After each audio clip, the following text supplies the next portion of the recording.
কাদের জিলানীর বাবাও ছিল বড় আল্লাহর ওলি, একজন সৎ মানুষ।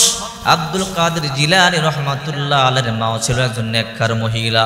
পিতা মাতা নেককার হইলে সন্তান নেককার হয়, পিতা মাতা বদকার হইলে সন্তান বদকার হয়। আব্দুল কাদের জিলানী রহমাতুল্লাহ আলাইহির বাবা কেমন একজন নেককার মানুষ ছিল শুনলে আশ্চর্য হয়ে যাবেন। আবু সালেম মুসা জঙ্গি 3 দিনের ক্ষুধা নিয়ে সমুদ্রের পাড়ে দিয়ে হাঁটতেছে। 3 দিন ধরে কোনো খাবার নাই, ক্ষুধার যন্ত্রণা সহ্য হয় না। মানুষের যখন ক্ষুধা লাগে মাথা গরম হয়ে যায়, কথা শুনতে ভালো লাগে না, কথা বলতে ভালো লাগে না, কোনো কিছু সহ্য হয় না।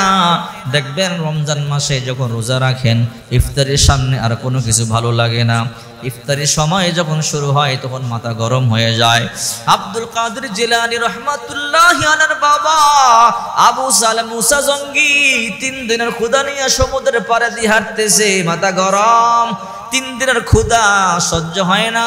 হঠাৎ করে তাকাইয়া দেখে নদীর মধ্যে একটা ফল ভাসতেছে, বাতাসের ঢেউয়ের সাথে সাথে ফলটা ভাসিয়া ভাসিয়া আসতেছে। আবু সালেম মুসা জঙ্গি মনে মনে ভাবলো, এই ফলটা খাই, ক্ষুধা নিবারণ করি। ফলটা হাতের মধ্যে নিয়ে বিসমিল্লাহ বলিয়া খাইলো। খাওয়ার পরে মাথা ঠান্ডা, পেট ঠান্ডা। এইবার চিন্তা করে কিরে কার গাছের ফল খাইলাম, সমুদ্রে পাইলাম আর ফলটা খাইয়া নিলাম। নিশ্চয় এই ফলের কোন মালিক আছে, নিশ্চয় কোন মালিকের গাছের ফল বাসিয়ে আসছে, আমি যে খাইলাম। আল্লাহ তাআলা যদি জিজ্ঞাসা করে মুসা, আবু সালেম মুসা জঙ্গি কার গাছের ফল খাইছো, খবর নিলা না, ক্ষুধার যন্ত্রণায় তুমি তোমার ঈমান নষ্ট করিয়া ফেললা। রে আবু সালেম মুসা জঙ্গি হিসাব দাও, আল্লাহ দরবার কেমনে দাঁড়াবো, আল্লাহর দরবার কেমনে মুখ দেখাবো? না না, নিশ্চয় এই ফলের গাছের মালিকের কাছে আমার ক্ষমা চাইতে হবে, নতুবা আল্লাহর দরবারে আমাকে দাঁড়াতে হবে। আবু সালেম মুসা জঙ্গি উজান দিকে রওনা করলো। নিশ্চয় উজান থেকে বাতাসের ঢেউয়ের সাথে বেশে বেশে ফলটা আসছে, সমুদ্রের তীরে দিয়ে হাঁটা শুরু করলো। হাঁটতে হাঁটতে বহু দূরে গিয়ে দেখে একটা সমুদ্রের কিনারার মধ্যে গাছ দেখা যায়। মনে মনে ভাবলো, এই যে গাছটা এই বাড়ির পাশে আছে, এই বাড়ির মালিকেরই গাছ হবে। বাড়ির মালিকের কাছে গিয়ে সালাম দেয়, আসসালামু আলাইকুম ওয়া রাহমাতুল্লাহ। বলে, কে তুমি? বলে, ওগো আল্লাহর বান্দা, এই যে সমুদ্রের পার এই ফল গাছ, এটা কি আপনার? বলে, হ্যাঁ। বলে, আমি একটা ভুল করেছি, অন্যায় করেছি। কি করেছো? আমার বাড়ি বহু দূর, আমি 3 দিনের ক্ষুধা নিয়ে সমুদ্রের পাড়ে দিয়ে হাঁটতেছিলাম, ক্ষুধার যন্ত্রণা সহ্য হয় না। হঠাৎ করে তাকাইয়ে দেখি সমুদ্রের মধ্যে একটা ফল ভাসে, ওই ফলটা ক্ষুধার যন্ত্রণা খেয়ে ফেললাম। রে আল্লাহর বান্দা, আমি তো বড় ভুল করে ফেলেছি, আপনার অনুমতি ছাড়া আপনার ফল খেয়ে ফেলেছি। যদি আল্লাহ তাআলা কিয়ামতের ময়দানে আমাকে জিজ্ঞাসা করে, আবু সালেম মুসা জঙ্গি তুমি যে না বলিয়া অন্যের ফল খাইলা, জবাব দাও, আমি আল্লাহর দরবারে কেমনে মুখ দেখাবো? ওগো আল্লাহর বান্দা, আপনি আমাকে মাফ করিয়া দেন, আপনি মাফ না করলে আমি যাব না। এইবার ওই বাগানের মালিক মনে মনে চিন্তা করে, আমি একটা খাঁটি লোকের সন্ধান পাইলাম, এই লোককে এমনি ছাড়া যাবে না। ওই বাগানের মালিক আল্লাহর ওলি, যে যেমন আল্লাহ তার সাথে তেমনই মিলাইয়া দেয়। সুর চিনে সুরকে, ডাকাত চিনে ডাকাতকে, জিনাকার চিনে জিনাকারকে, আর আল্লাহ ওয়ালা চিনে একজন আল্লাহ ওয়ালাকে। আবু সালেম মুসা জঙ্গি বলে, ওগো বাগানের মালিক, আপনি আমাকে মাফ করিয়া দেন। ওই গাছের মালিক বলে, না, তোমাকে আমি এমনি মাফ করব না। কেমনে মাফ করবেন? কি করলে মাফ করবেন? বলে, শর্ত আছে একটা। কি শর্ত? বলে, আমার বাড়িতে 12 বছর গোলামি খাটতে হবে, যদি না খাটো তোমাকে মাফ করবো না। আল্লাহর কাঠ গোড়ায় তোমার নামে বিচার দিব, আর তুমি যদি 12 বছর গোলামি করো তোমাকে মাফ করিয়া দিব। আবু সালেম মুসা জঙ্গি বলে, কেমন পেশের মধ্যে পড়লাম, একটা ফল খাইয়া 12 বছর তার বাড়িতে গোলামি করতে হবে। মনে মনে সিদ্ধান্ত নিল, দুনিয়াতে গোলামি করলে 12 বছর কাটিয়া যাবে, যদি এর জন্য জাহান্নামে যাই, লক্ষ লক্ষ বছর জাহান্নামে জ্বলতে হবে না, আমি পারবো না, দুনিয়াতে গোলামি করব। এই জন্য সিদ্ধান্ত নিলেন, আপনার বাড়িতে 12 বছর গোলামি করবো। টাগরা যুবক, দেখতে বড় সুন্দর, নেককার পরহেজগার একজন আল্লাহর বান্দা। 1 বছর চলিয়া গেল, 2 বছর চলিয়া গেল, বাড়িওয়ালা মনে মনে ভাবে এমন সুন্দর চরিত্রওয়ালা যুবক জীবনে দেখি নাই।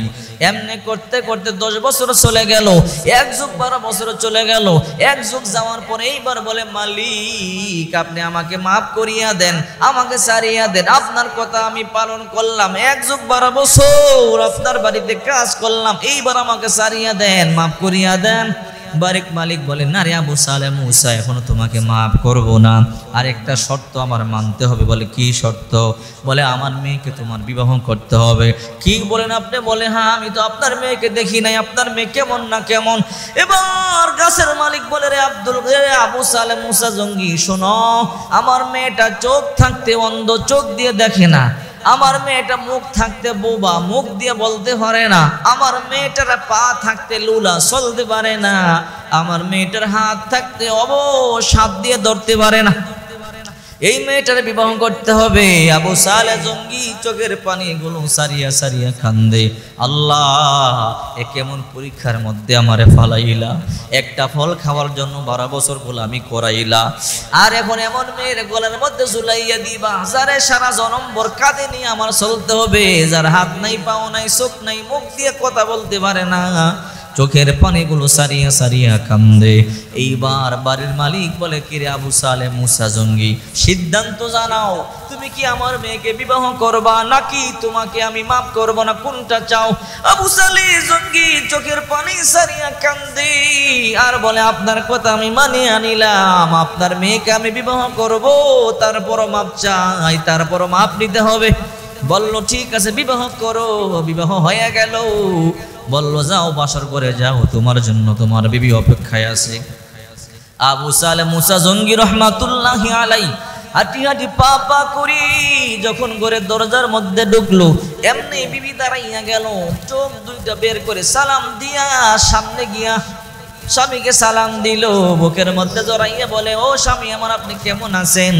এবার আবু সালেহ মুসা জঙ্গি আশ্চর্য হয়ে গেল। আমার শ্বশুর বলল কি, আবার হইল কি? এমন সুন্দর মেয়ে তো জীবনেও দেখি নাই।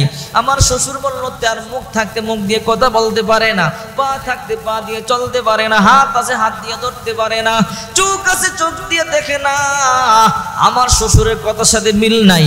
এইবার বিবির সাথে কথা না বলিয়া, দেখা সাক্ষাৎ না করিয়া, আনন্দ ফুর্তি না করে বের হয়ে গিয়া বলে, শ্বশুর আব্বা জান। বলে, কি বাবা কি? বলে, আপনি বললেন কি হইল কি? বলে, আমি কি বললাম? আপনি বললেন আপনার মেয়ের মুখ থাকতে কথা বলতে পারে না, চোখ আছে দেখতে পারে না, হাত আছে হাত দিয়ে ধরতে পারে না, পা আছে পা দিয়ে চলতে পারে না। ও শ্বশুর আব্বা জান, আপনার মেয়ে দিব্যি দাঁড়াইয়া গেছে, কথা বলতেছে, চোখ দিয়ে দেখতেছি, আমাকে হাত দিয়ে জাবরাইয়া ধরিয়া আমার পা ধরিয়ে সালাম করি, আপনি কেন মিথ্যা কথা বললেন?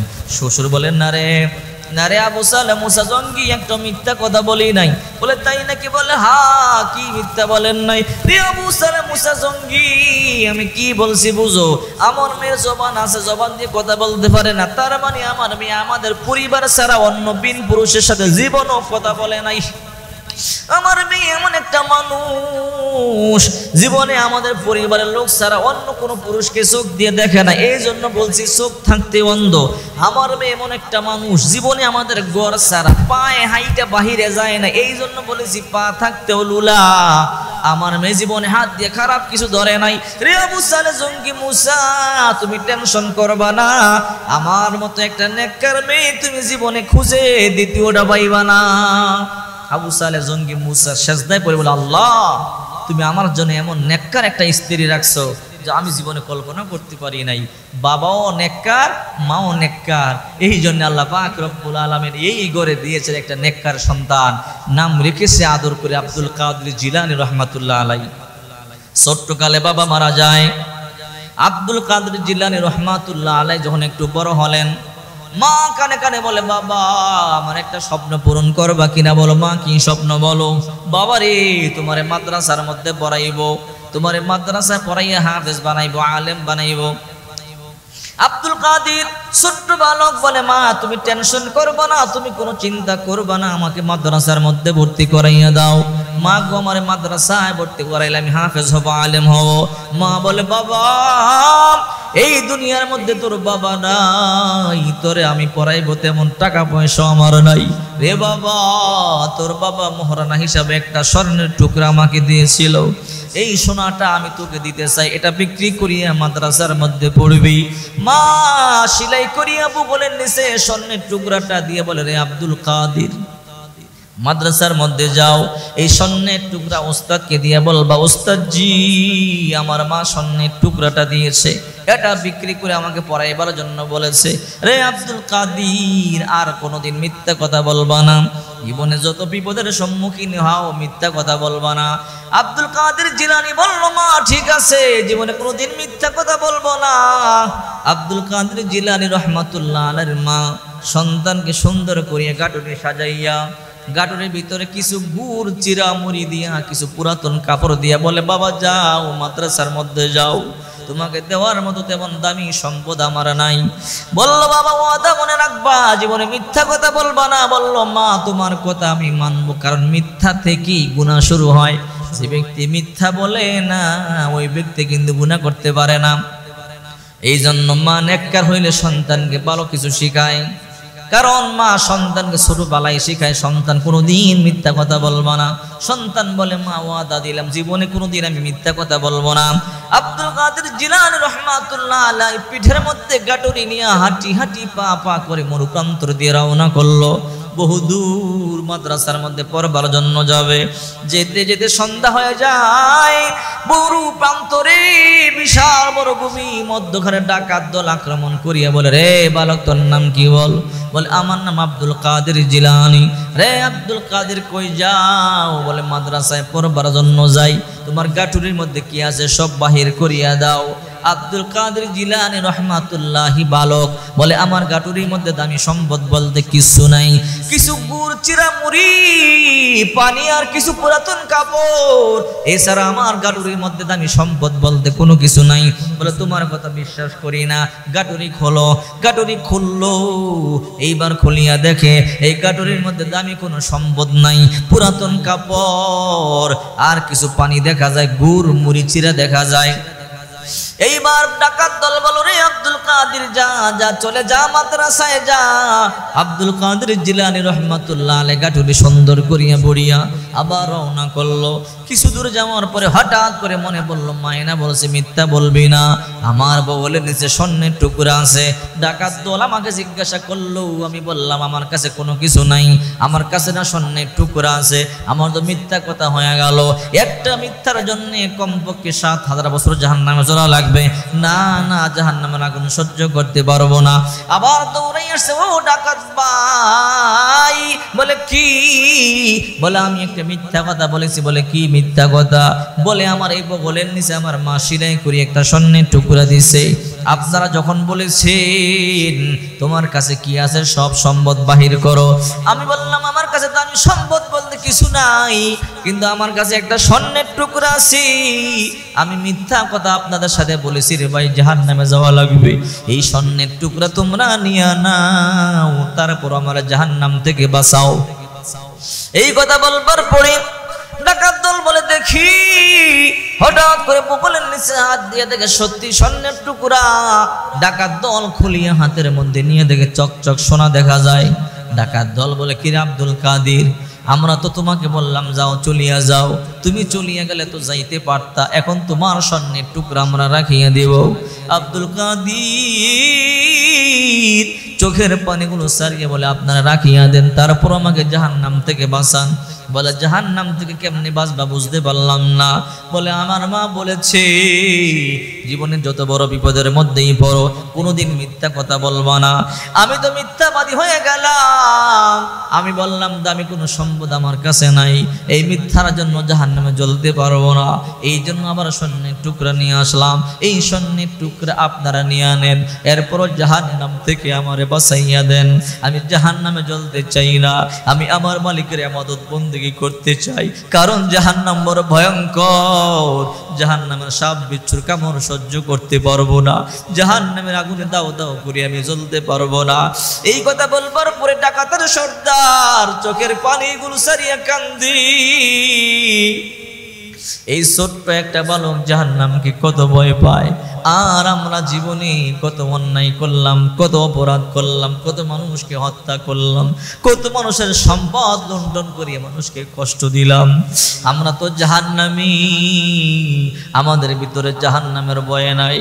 এবার ডাকাতের লীলা চোখের পানি সারিয়া কাদির, আব্দুল কাদির বাবা আয় আয়, তুই আজকে আমাদের অন্তরে চক্ষু খুলিয়া দিলি।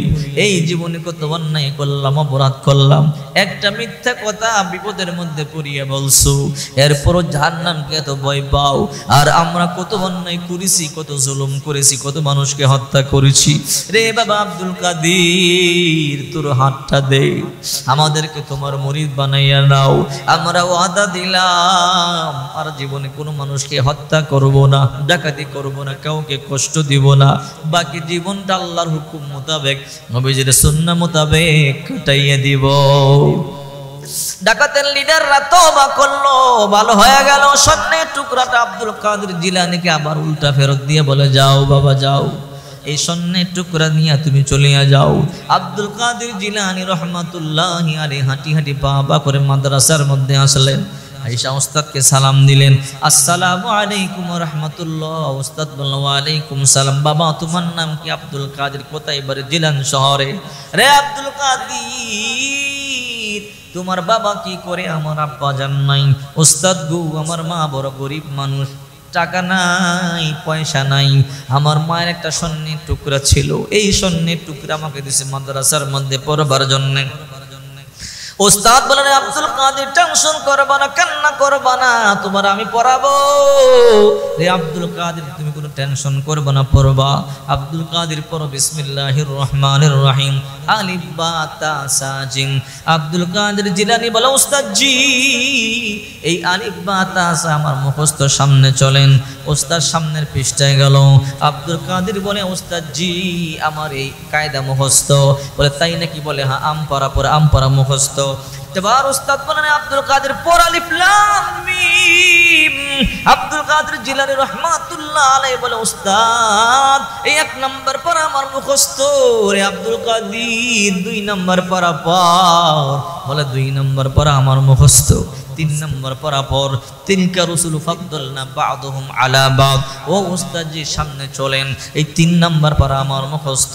রে আব্দুল কাদের 4 নাম্বার পড়া পড়ো, লান তানালুল বিররা হাত্তা তুনফিকু মিম্মা তুহিব্বুন। ও উস্তাদ জি, 4 নাম্বার পড়া আমার মুখস্থ। 5 নাম্বার পড়া পার, ওয়াল মুহসানাতু মিনান নিসা। বলে, উস্তাদ জি 5 নাম্বার পড়া আমার মুখস্থ, সামনে চলেন। 6 নাম্বার পড়া পর, লা ইউহিব্বুল্লাহুল জাহরা বিসসু। বলে, উস্তাদ জি 6 নাম্বার পড়া আমার মুখস্থ। রে আব্দুল কাদের 7 নাম্বার পড়া পর। وإذا سمعوا ما أنزل إلى الرسول। বলে, উস্তাদ জি 7 নাম্বার পড়া মুখস্থ, সামনে চলেন। 8 নাম্বার পড়া পর, উস্তাদ সামনে চলেন।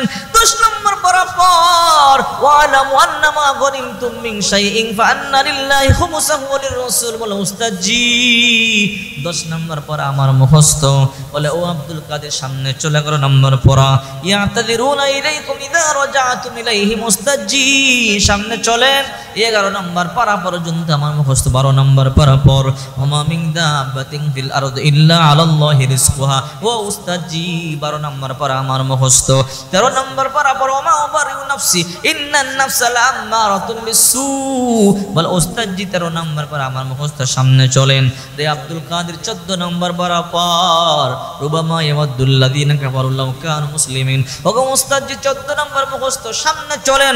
15 নাম্বার পড়া পর, সুবহানাল্লাযী আসরা বিআবদিহি লাইলাম মিনাল মাসজিদিল হারাম।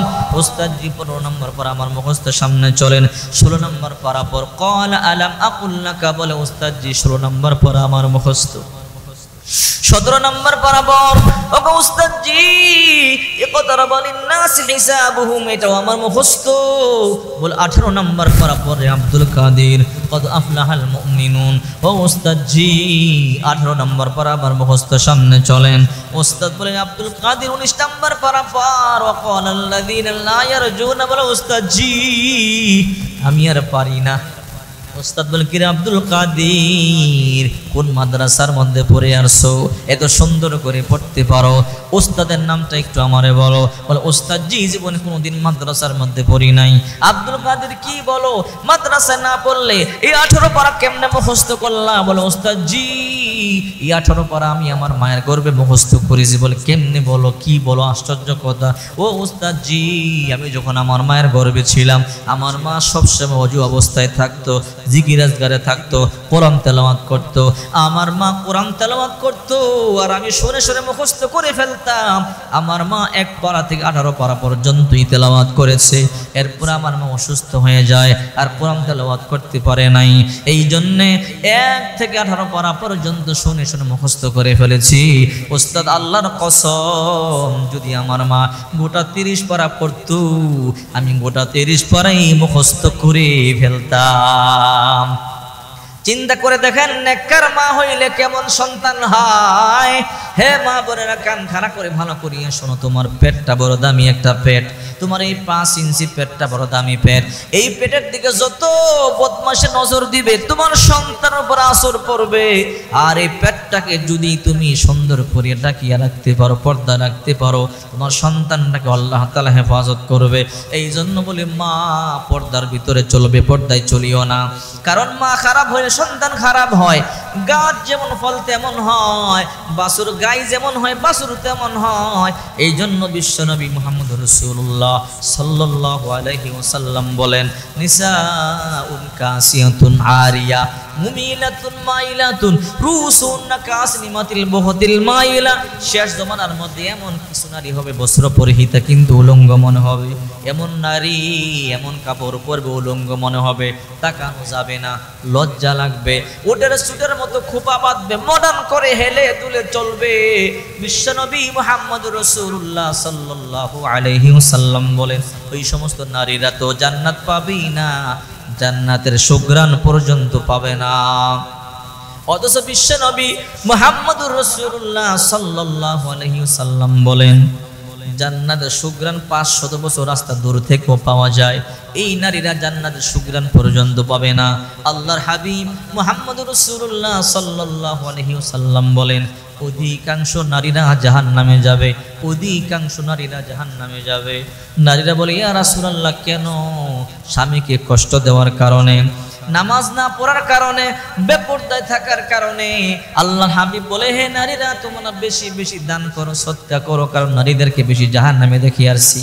রাসূল করিম সাল্লাল্লাহু আলাইহি ওয়াসাল্লাম বলেন আমি যখন জাহান্নামে গেলাম কিছু নারীকে দেখলাম মুখের মধ্যে জিহ্বা লাগাইয়া আটকাইয়া রাখছে, ঝুলাইয়া রাখছে। জিজ্ঞাসা করলাম এমন কেন? এমন জিবরাইল বলে নবী এই জিহ্বা দিয়ে স্বামীকে কষ্ট দিত। আবার দেখলাম কিছু নারীকে চুলের মধ্যে বাঁধিয়ে আটকাইয়া রাখছে।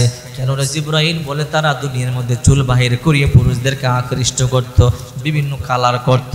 আবার এমন কিছু নারী স্তনের মধ্যে বর্ষি লাগাইয়া ঝুলাইয়া রাখছে, কারণ স্তন দেখাইবার জন্য টাইট জামা পড়তো। সাবধান মা বোনেরা, কিয়ামত বড় ভয়ঙ্কর, জাহান্নামের আযাব বড় ভয়ঙ্কর। মন গড়া জিন্দেগি চালাইবা না রে মা, তাহলে জাহান্নামে যাইবা। দেখুন আল্লাহর নবীর কলিজার টুকরা কন্যা ফাতেমা, নবীজি যাকে বেশি ভালোবাসতো রাসূল করিম সাল্লাল্লাহু আলাইহি ওয়াসাল্লাম বলেন ফাতিমা তো বিজাতুম মিন্নি, ফাতেমা আমার দেহের অংশ, কলিজার টুকরা। ফাতেমাকে যে ভালোবাসে নবীকে ভালোবাসে। অথচ ওই ফাতেমা এমন সময় গেছে 3 দিন পর্যন্ত না খাওয়া ছিল, এমন সময় গেছে 7 দিন পর্যন্ত না খাওয়া ছিল, এমন সময় গেছে 15 দিন পর্যন্ত না খাওয়া ছিল, এমন সময় গেছে 1 মাস পর্যন্ত না খাইয়া ছিল। এরপরও কোনোদিন গীবত করে নাই, আল্লাহর উপর অসন্তুষ্ট হয় নাই। হে মা বোনেরা সাবধান, দুনিয়ার চাকচিক্যের মধ্যে পড়ে আল্লাহকে ভুলে যাইও না, নবীকে বলে যাইও না। কারণ এই জিন্দেগি আসল জিন্দেগি না, পরকালটাই কিন্তু আসল জিন্দেগি। মরবার পরে যখন আমরা কবরে যাব কমপক্ষে 40,000 বছর থাকা লাগবে। কবরটাই হবে 40,000 বছরের সমান। আমরা এই দুনিয়ার মধ্যে আছি 50-60 বছরের জিন্দেগিটাই কত বড় মনে হয়, আর কবরে থাকতে হবে কমপক্ষে 40,000 বছর। ফুলসিরাতের পুলটা হবে 30,000 বছরের রাস্তা, হাসরের ময়দানটার একদিন হবে 50,000 বছরের সমান।